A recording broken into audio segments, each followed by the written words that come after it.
Bonjour à vous tous, amis que j'aime. Évangile de Jésus-Christ selon saint Matthieu.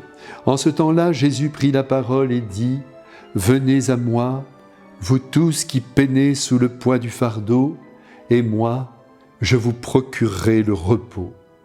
Prenez sur vous mon joug, devenez mes disciples, car je suis doux et humble de cœur, et vous trouverez le repos pour votre âme. Oui, mon joug est facile à porter et mon fardeau léger. »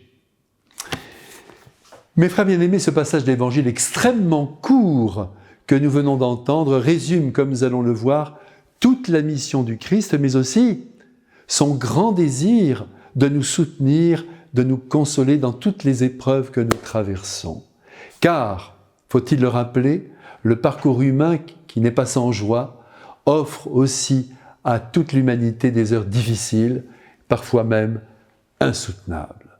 Pensons à ce que représente la mort des êtres chers, et notamment la perte d'un enfant, les maladies aussi qui nous accablent, les inquiétudes qui nous assiègent en tout domaine, quand il n'y a pas ce qu'il faut aussi pour terminer le mois.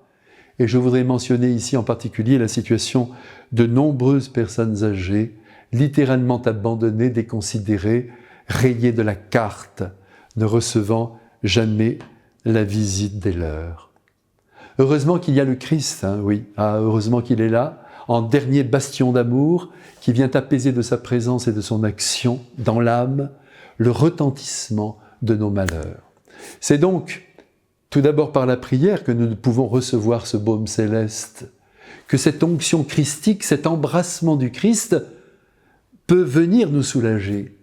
Oui, il faut prier, je le dis, tout simplement quand les épreuves se font trop lourdes.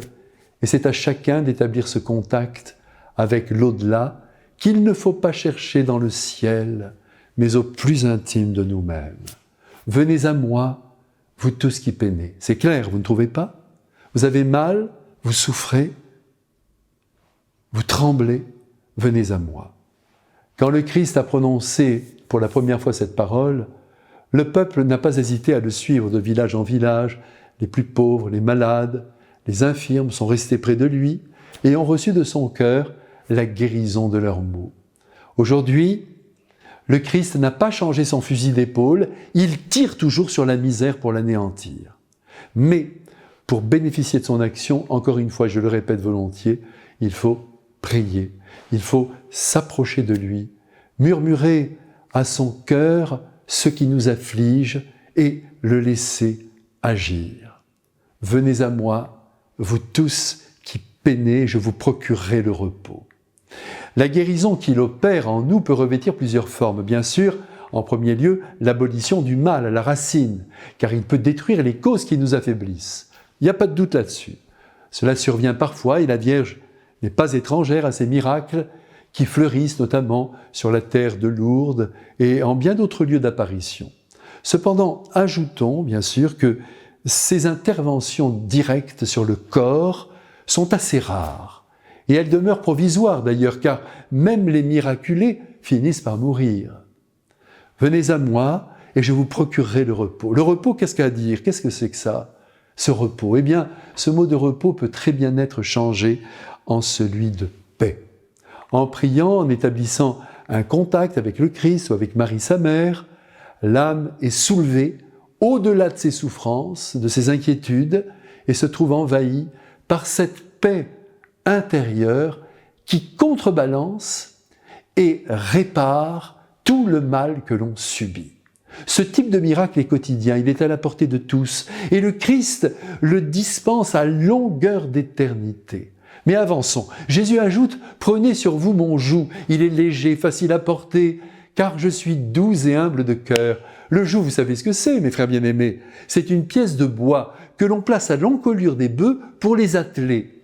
Là encore, nous comprenons qu'en nous attachant au Christ, loin de sentir le poids de ses exigences, nous allons nous retrouver dépossédés de nos fardeaux, car c'est lui qui les portera avec nous.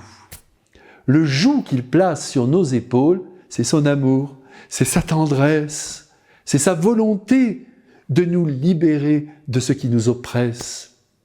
Alors, laissons-lui toute liberté sur nos vies. Des heures sombres, il y en aura, hélas, encore. Mais à l'image du diamant, qui est d'abord, comme vous le savez, un bout de charbon, surgissant des volcans, nos souffrances sont appelées à être transformées en pierres précieuses, à condition que l'on réponde présent à l'invitation du Christ, et je vous la fais entendre encore une fois, venez à moi. Avec lui, je vous embrasse, et bien sûr, je prie pour vous. Amen.